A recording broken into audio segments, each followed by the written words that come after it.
E, queridos companheiros, vocês vão perceber que a minha voz está muito fragilizada, porque eu estou tentando fazer um tratamento nas minhas cordas vocais. Eu vou aprender com os artistas, com os cantores, que tratar das cordas vocais é essencial para alguém que vive da sua voz. Eu não sei se for por conta de uma gripe, eu estou tentando fazer treinamento com fonoaudióloga. A Janja está me ajudando. E eu preparei um discurso por escrito, porque eu preciso falar pausadamente e não deixar me empolgar.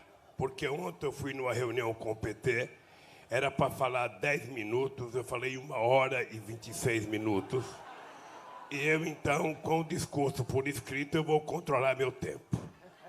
Eu queria dizer para vocês que eu não poderia fechar o ano sem vir ao Rio de Janeiro fazer um agradecimento aos artistas cariocas, representando todos os artistas brasileiros, porque eu teria que fazer em São Paulo, em Pernambuco, em Minas Gerais, na Bahia, mas eu vou fazer aqui no Rio de Janeiro, e eu acho que o Rio de Janeiro representa, do ponto de vista cultural, grande parte da cultura do nosso imenso 8,5 milhões de quilômetros quadrados. Eu não tenho palavra para agradecer a vocês, não tenho. Eu não imaginava que, quando eu fosse para a Polícia Federal, eu fosse ter a solidariedade que vocês dedicaram a mim. Eu, sinceramente, se ganhasse todo o dinheiro de todos os fundos de investimento nesse mundo, que são trilhões, e tivesse que mensurar financeiramente o pagamento do agradecimento que eu tenho a vocês, o dinheiro não pagaria. Só o amor e muito carinho é capaz de retribuir os agradecimentos que eu tenho a vocês. Muito obrigado de coração aos artistas e ao povo brasileiro e ao povo do Rio de Janeiro. Eu vou, então, tentar ler de forma pausada, porque também tem uma coisa, tem muitos jornalistas aí, não sei se jornalistas neutros, não sei se jornalistas contra, a favor eu sei que tem poucos. E eu vou tentar fazer questão de ler para as pessoas não deturparem cada palavra que eu falo, porque daqui a pouco vão dizer que eu sou o pai do Leonardo DiCaprio. Porque esse país é engraçado.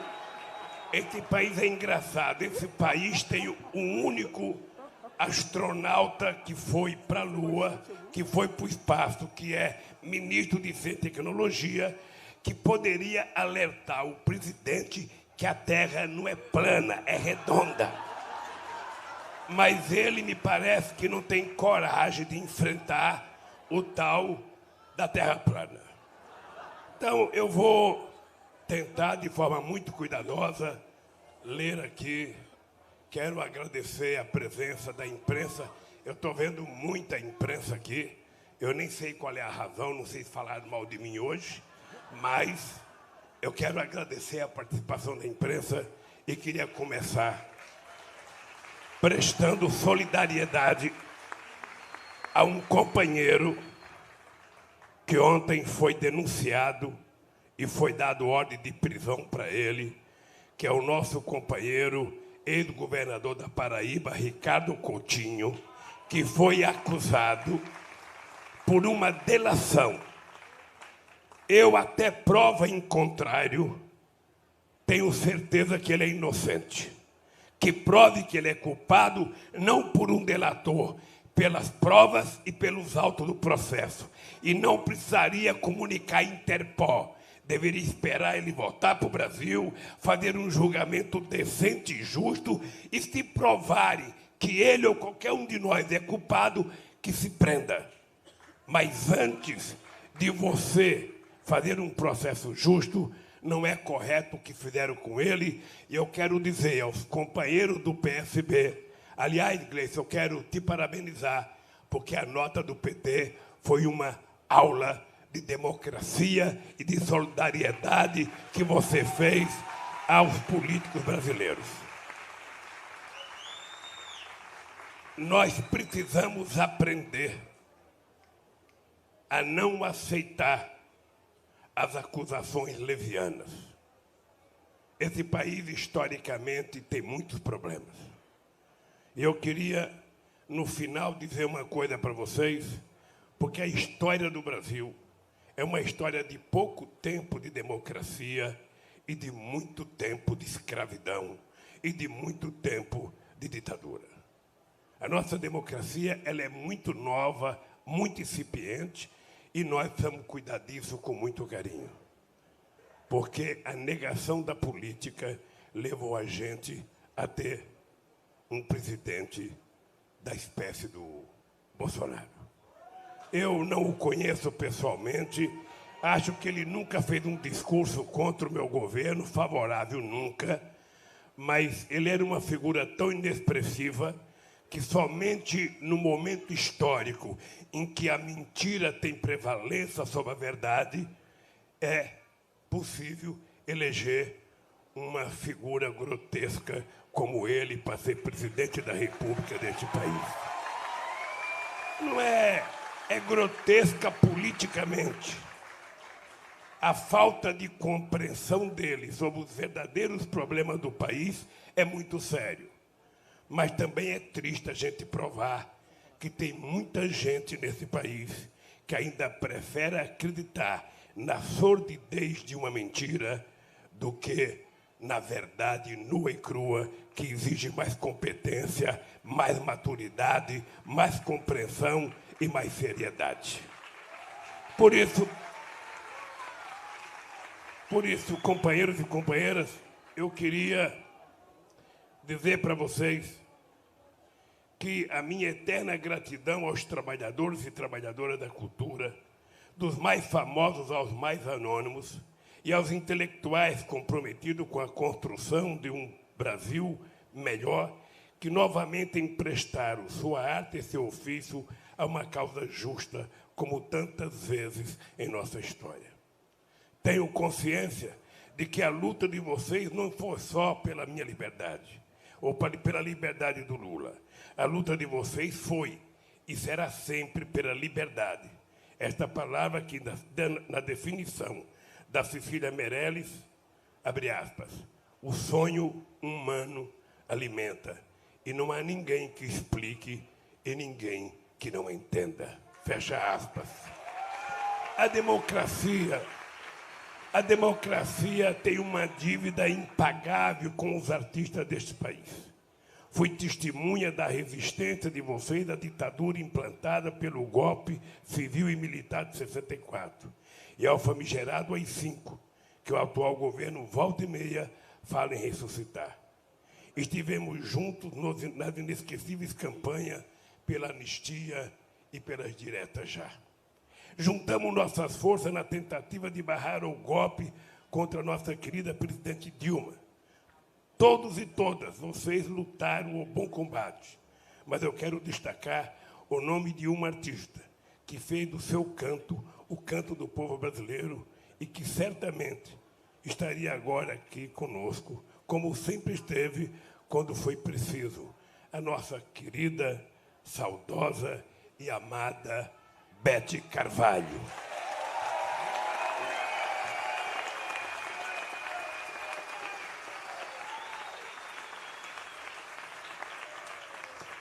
Eu hoje acompanho com imensa admiração a luta cotidiana de vocês contra a ascensão do fascismo no Brasil. Toda luta tem um preço, e vocês estão pagando caro com a extinção do Ministério da Cultura, que haveremos de recriar. A redução brutal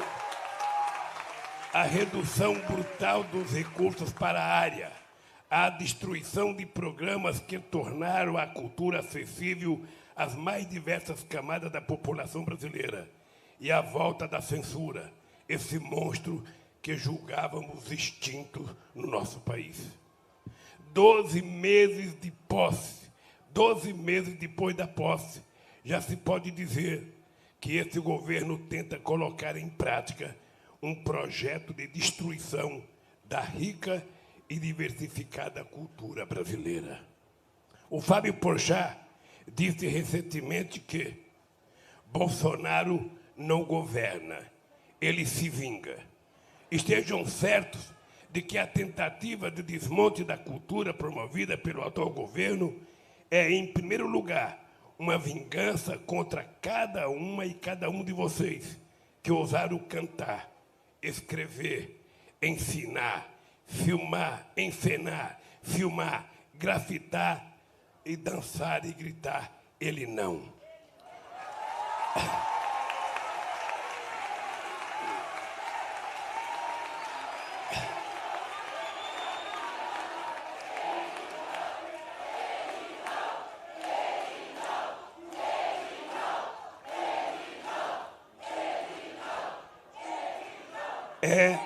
É também a vingança contra tudo o que a cultura representa para o ser humano e que é justamente o que esse governo mais odeia e mais teme.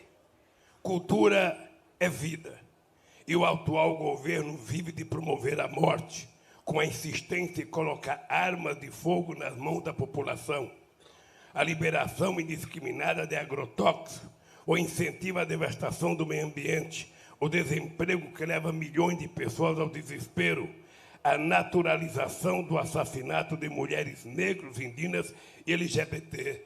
E temos como maior símbolo a nossa querida e saudosa Marielle. Cultura é libertação. E o governo Bolsonaro é contra todas as formas de liberdade, inclusive de pensamento e de expressão. A liberdade que esse governo defende é a liberdade para os milionários ficarem cada vez mais ricos, com a retirada dos direitos dos trabalhadores e a destruição da Previdência Social. A liberdade que esse governo defende é a liberdade do extermínio da juventude negra, que o Moro tentou legalizar sob o pomposo nome de excludente de licitude, mas que nada mais é do que a licença para escolher o alvo de acordo com o endereço e a cor da pele. Só o arraigado racismo institucional brasileiro, o mais profundo desprezo pelas vidas negras e a criminalização da cultura da periferia pode explicar o massacre de 9 jovens que saíram de suas casas para se divertir num baile funk em Paraisópolis e de tantos outros moços e moças que são mortos diariamente também nas comunidades do Rio de Janeiro e de todas as cidades brasileiras. Esse país carrega em seu passado a vergonha de ter um dia criminalizado o samba e a capoeira, que eram tratados como caso de polícia, da mesma forma que hoje criminaliza expressões artísticas populares como o funk e o grafite. A elite brasileira sempre deu as costas à imensa riqueza cultural que brotou e continua brotando das periferias deste país. Ignorou o quanto pôde a genialidade de Cartola, Dona Ivone Lara, Elza Soares, Lia de Itamaracá, de Clementina e Carolina de Jesus. Recusa-se a ouvir as novas vozes, sobretudo negras, de indignação e afirmação, que hoje se manifestam no ritmo do rap e da poesia dos slams que se consolidam pelo país afora. Nós, ao contrário, sempre acreditamos e investimos na diversidade cultural brasileira. Tive a honra de contar com 2 ministros da estatura de Gilberto Gil e Juca Ferreira. Enxergamos a cultura sempre em 3 dimensões, como o direito de todos os brasileiros e brasileiras, como promotora do desenvolvimento social e econômico e como expressão da rica e diversa identidade brasileira. Assumimos o compromisso e cumprimos de combater a exclusão cultural de milhões de brasileiros e brasileiras. Garantimos a participação de artistas, gestores, produtores e sociedade na formação e gestão das políticas para a cultura. Nunca pedimos atestado ideológico a nenhum artista. Multiplicamos por 5 o orçamento da pasta, que era de apenas 770 milhões em 2003 e chegou a 4 bilhões em 2015. Criamos o programa Cultura Viva, que reconheceu e investiu em cerca de 4.500 pontos de cultura, apoiando as mais diversas expressões artísticas, fosse nas periferias dos grandes centros ou nas distantes comunidades indígenas e quilombolas. Criamos o Sistema Nacional de Cultura, a partir da articulação do governo federal com estados e municípios, para a construção de planos, conselhos, conferências e fundos de cultura. Criamos o Plano Nacional do Livro e Leitura, implementando ações como a formação de mediadores de leitura e a instalação de bibliotecas públicas em cada município brasileiro. Criamos o IBRAM para cuidar dos museus. Fizemos o PAC das cidades históricas para defender o patrimônio histórico nacional. Criamos o Vale Cultura para que o trabalhador tivesse o direito de alimentar também o seu espírito, comprando livros e ingressos para cinema, teatros e shows, entre outros bens culturais. Porque, como diz a canção do Tristãs, a gente não quer só comida, a gente quer comida, diversão e arte.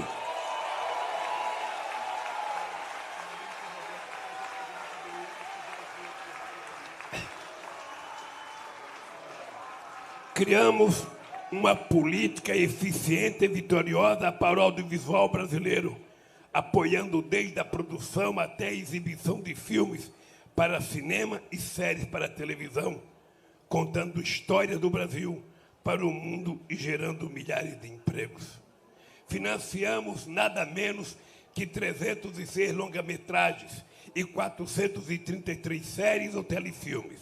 Promovemos o talento e a cultura do nosso país, sem qualquer tipo de censura ou análise ideológica. Aliás, quem mais se beneficiou desses mecanismos de incentivo ao audiovisual foi a Globo, sem jamais reconhecer que foram criados nos governos do Partido dos Trabalhadores. Hoje, o audiovisual sofre com o descaso desse governo. O invencível talento de nossos realizadores e realizadoras continua produzindo boas notícias, como o reconhecimento internacional de A Vida Invisível, o sucesso de Bacurau no Brasil e no exterior. E mais recentemente,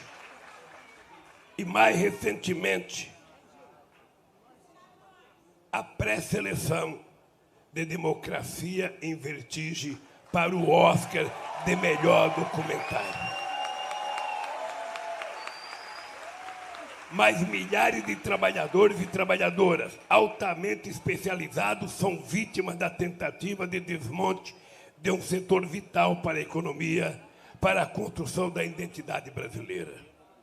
Inimigo da diversidade, o atual governo tenta censurar a produção e a veiculação de obras cujas temáticas não estejam de acordo com o conservadorismo hipócrita que eles pregam.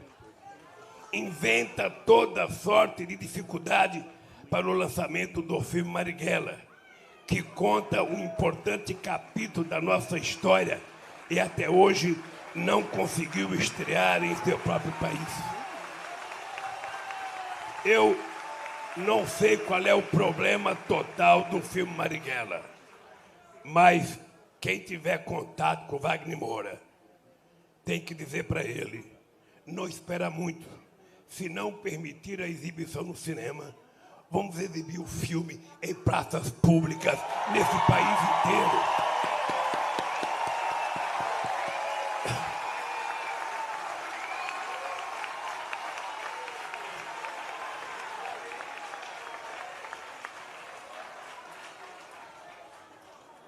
manda arrancar cartazes dos filmes brasileiros da sede da Ancine, numa absurda demonstração de ódio contra as obras de arte que o nosso cinema produziu ao longo de sua história.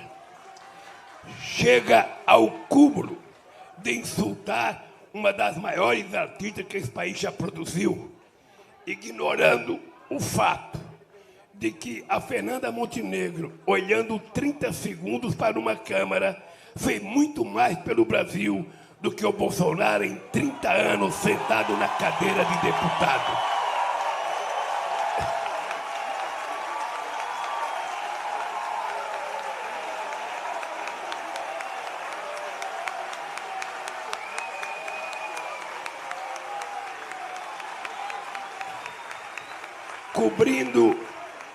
Cobrindo mais uma vez o país de vergonha aos olhos do mundo, Bolsonaro tomou a inacreditável decisão de não assinar, junto com o presidente de Portugal, o diploma concedido a Chico Buarque, agraciado com o Prêmio Camões, o mais importante reconhecimento dado a um autor de língua portuguesa.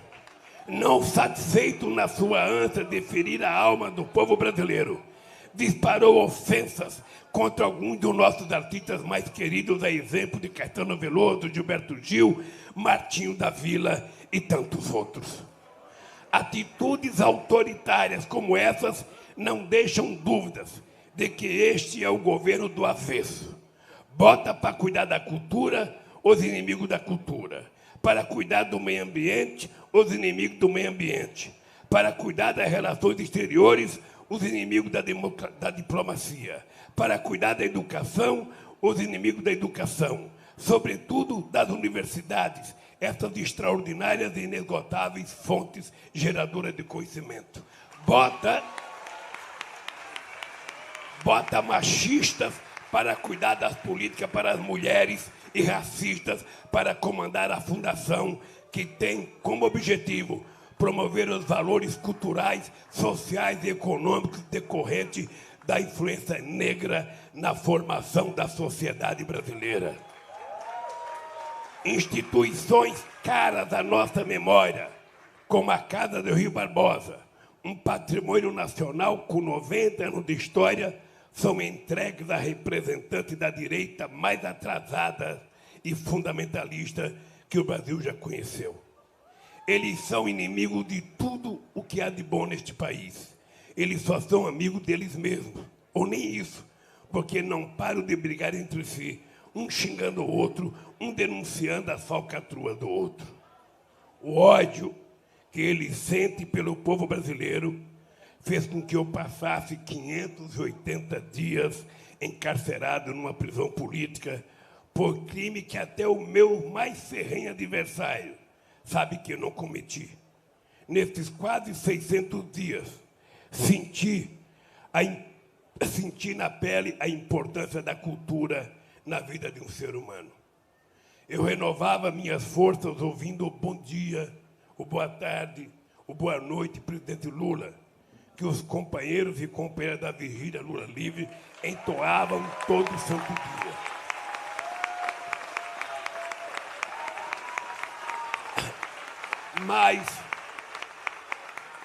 Mas havia os momentos de silêncio. E o silêncio, como ensina Guimarães Rosa, é a gente mesmo demais.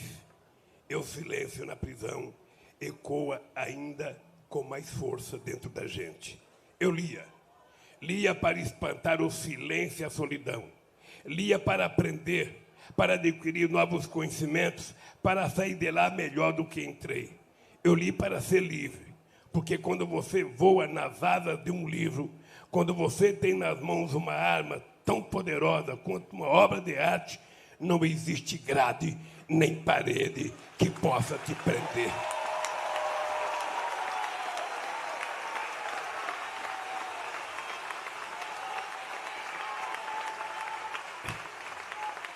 Quero que vocês saibam que estarei sempre ao lado de vocês. Eu me sinto parte da valente resistência de vocês. cineastas, músicos, dramaturgos, artistas plásticos, escritores, atores e atrizes, pessoas de todas as artes, sustentam contra essa verdadeira arquitetura de destruição. É preciso lembrar que a censura imposta pelo atual governo não é apenas a cultura, é também ao conhecimento, o que explica o permanente ataque às universidades. É uma censura à ciência, como ficou explícito na demissão do presidente do INPE, Ricardo Galvão, que demonstrou, com base em dados sólidos, o crescimento acentuado do desmatamento da Amazônia. Aproveito para parabenizar o Ricardo Galvão, que na semana passada foi eleito pela revista britânica Nature uma das 10 pessoas que mais se destacaram na área da ciência em todo o mundo. Portanto, não se entregue, não abaixe a cabeça, não desanime. Estamos juntos. Um país que deu ao mundo o samba, o cinema novo, a bossa nova, a tropicália, o teatro do oprimido e a arquitetura de Niemeyer não ficará jamais dos joelhos para ninguém.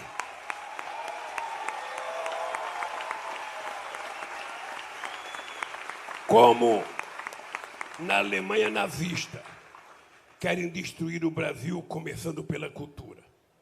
Não permitiremos. Vamos resistir, como já resistimos a outros pesadelos. Estou de mão dadas com vocês para defendermos juntos o legado da música, do cinema, do teatro, da literatura, de todas as expressões artísticas desse país.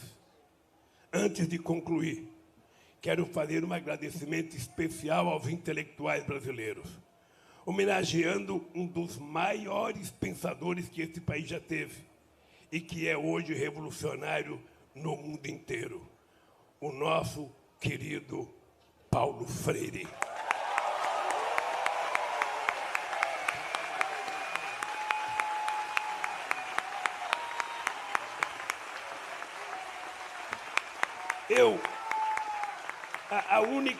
A única compreensão que eu tenho do presidente ter chamado Paulo Freire de energúmeno é que ele não sabe o que é energúmeno. Ele não deve saber. Então, portanto, passem uma mensagem para ele, explicando o que é energúmeno, para ele pedir desculpa pública à história do Brasil. Paulo Freire nos deixou há muito tempo, mas suas ideias revolucionárias e amorosas para a educação e a construção de um mundo melhor continuam iluminando nossos caminhos e tirando o sono daqueles que, em pleno século XXI, ainda acredita que a Terra é plana.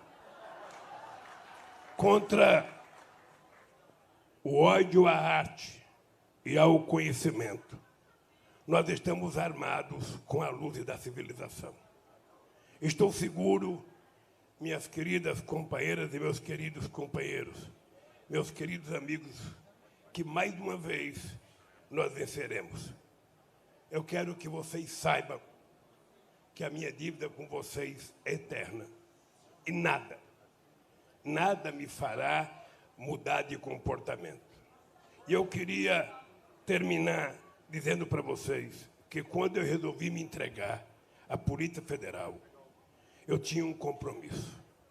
Se eu tivesse saído do Brasil, se eu tivesse aceitado ir para uma embaixada, se eu tivesse ido para um país amigo, eu teria sido tratado nas manchetes de jornais como fugitivo, ou como culpado, ou como se eu tivesse com medo. Eu tomei a decisão, contra a vontade de muitos companheiros, de ir para a Polícia Federal, porque eu precisava provar que o Moro não era um juiz, era um mentiroso que tinha compromissos políticos e por isso precisava me condenar. Eu tinha que provar que se tem alguém nesse país capaz de montar quadrilha, é o Dallagnol chefiando a Força Tarefa da Lava Jato lá em Curitiba. E eu só poderia provar se eu estivesse lá. Quando eu falei que eu não trocava a minha dignidade pela minha liberdade, é porque insinuaram que eu poderia ser solto pela progressão da pena, desde que eu fosse para minha casa e colocasse uma tornozeleira. Eu disse duas coisas: a minha casa não é prisão, eu só vou lá para lá livre, e eu não sou pombo correio para colocar a tornozeleira na minha canela. Se alguém tem que ter tornozeleira, é quem mentiu. Quando eu fui prestar o primeiro depoimento, eu disse ao Moro: você está condenado a me condenar, porque a mentira já foi longe demais. Eles deveriam não ter aceito a acusação do Dallagnol do PowerPoint, que agora foi negado a tese do quadrilhão, absolvendo eu e a Dilma. E o PowerPoint é o que criou a tese do mensalão, a tese do quadrilhão. Então, quando o juiz decretou a negação do quadrilhão, eles deveriam ter mandado prender o Dallagnol por ter mentido descaradamente ao povo brasileiro e ter tentado montar uma quadrilha, criando uma fundação, pegando 2,5 bilhões da Petrobras. E nós estamos descobrindo o dinheiro que eles tentaram pegar com outras delações para criar um fundo que eu acho que era até um fundo partidário, porque ele sonhava ser candidato a senador. O Moro, quando me condenou, eu fiquei esperando qual era o crime que eu tinha cometido. E na sentença dele, ele diz que o crime que eu cometi foi, na verdade, um ato, sabe, um ato indeterminado. Ou seja, ele não sabia qual é o crime. Por isso, eu fui para a Polícia Federal, porque eu queria provar de lá de dentro quem era que era culpado nesse país. E nós estamos avançando. Ainda não chegamos lá, porque a Rede Globo não deu uma notícia agora da Intercept, a não ser para falar a defesa do Faustão e a não ser para defender o Roberto Dávila, que fez campanha para arrecadar dinheiro de forma lícita para o filme Lula, o Filho do Brasil. Eu, sinceramente, não guardo mágoa, mas eu sou um cara que tenho mais de 200 horas de Jornal Nacional me denunciando. Tenho mais de 100 capas de revista me denunciando. Tenho mais de 1000 páginas de primeira página de capa de jornais me denunciando. Tenho milhares de Globo, SBT, Record, Bandeirante, rádio pelo Brasil inteiro. E eu vou dizer uma coisa: a bronca deles comigo é porque a maioria dos políticos não aguenta uma capa da Veja. A grande maioria da classe política não aguenta 1 minuto no Jornal Nacional. Não aguenta 30 segundos no Bom Dia. Porque no Brasil, quando o político tem o rabo preso, que ele é denunciado, ele usa a seguinte tática: é melhor submergir. Ou seja, é melhor se esconder. Mas quando a gente é inocente, quando a gente é resultado da educação de uma mulher analfabeta que me pariu e que me educou para ter caráter e dignidade, um homem inocente não baixa a cabeça por nada nesse mundo.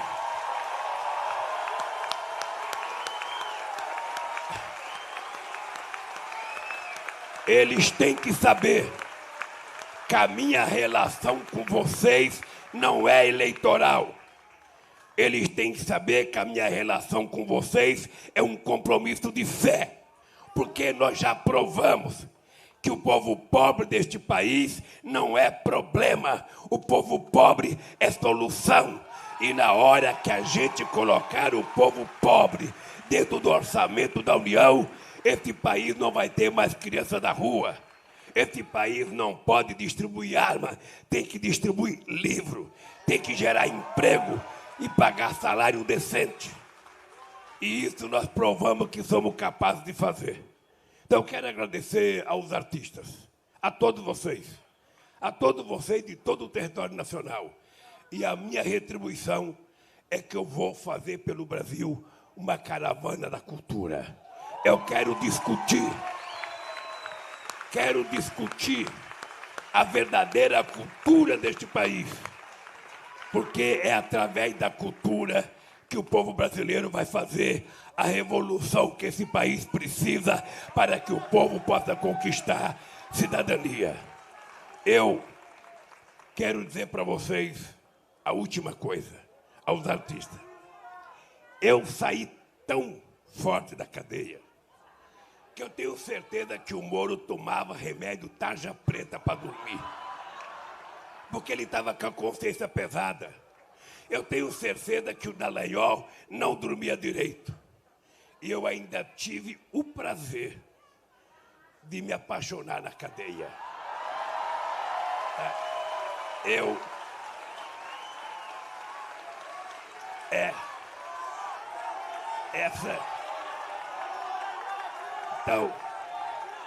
Então, olha, eles não sabem.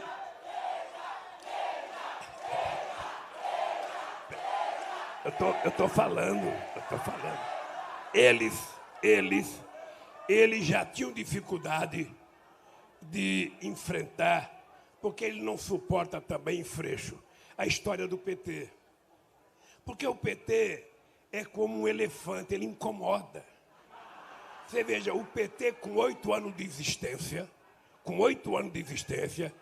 o PT disputando as eleições contra o companheiro Ulisses Guimarães, Brizola, Mário Covas, da FIFA, Aureliano Chaves e tantos outros, foi o PT que foi o segundo colocado.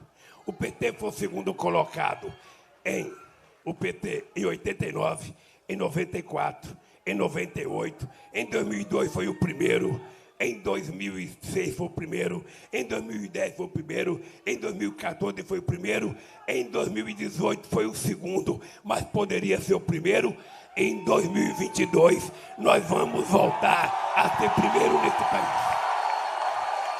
E vamos restabelecer com os partidos de esquerda, com o PCdoB, com o PSOL, eu tenho certeza com uma boa parte do PDT, sabe, a nossa relação para provar a quantidade de loucuras e mentiras que foi contada nesse país contra essa mulher que cometeu um único defeito, de ser honesta, decente e corajosa. Então, olha, eles não têm noção. Eu tenho muito processo, eu não estou livre, não. Eu tenho muitos processos. Eu acho que eles vão tentar evitar que eu reconquiste o meu direito de ser candidato. Eu também já vou estar com 77 anos, está na hora de eu parar de ser candidato.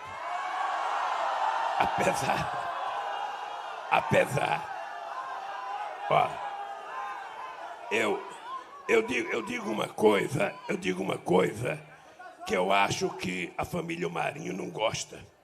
Quando eu digo que eu tenho 74 anos, não de idade, de experiência, tenho energia de 30 anos e estou com tesão de 20.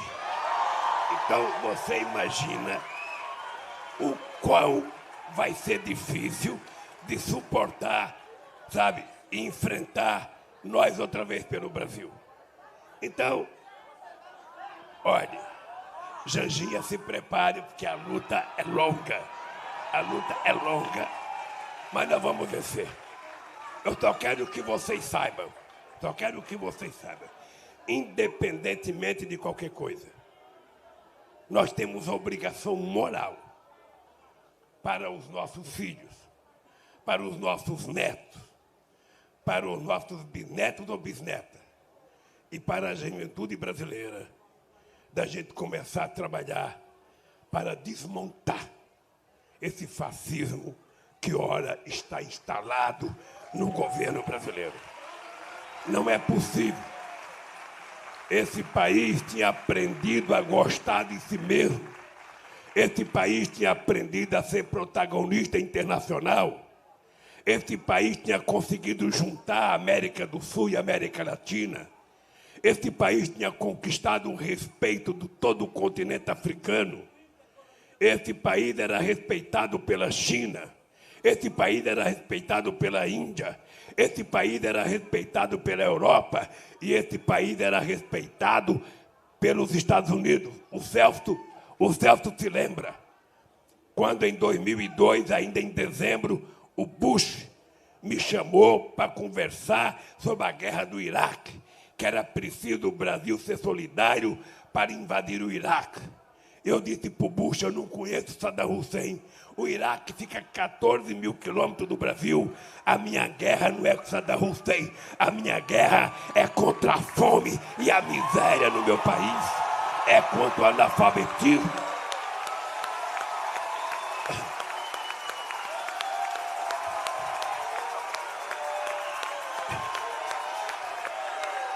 E a fome que a gente tinha acabado nesse país, voltou às ruas do Rio de Janeiro, voltou às ruas de São Paulo e voltou na maioria das cidades brasileiras. Esse país não pode ser pequeno. Esse país não pode ser pequeno. A gente não pode permitir que no século XXI a gente continue na mesmice da história desse país. Depois de 300 anos de segregação, de todo um contingente de milhões de africanos que foram trazidos livres para virar escravos aqui. Não é possível que a gente não sinta obrigação de acabar com o preconceito, qualquer que seja ele, contra mulheres, contra negros, contra índios, contra toda a questão de gênero. Nós precisamos ter uma sociedade mais civilizada, em que o respeito entre as pessoas é o fundamento da construção da nossa democracia. Não ao ódio, e sim ao amor, porque o amor vencerá em qualquer circunstância, em qualquer hipótese.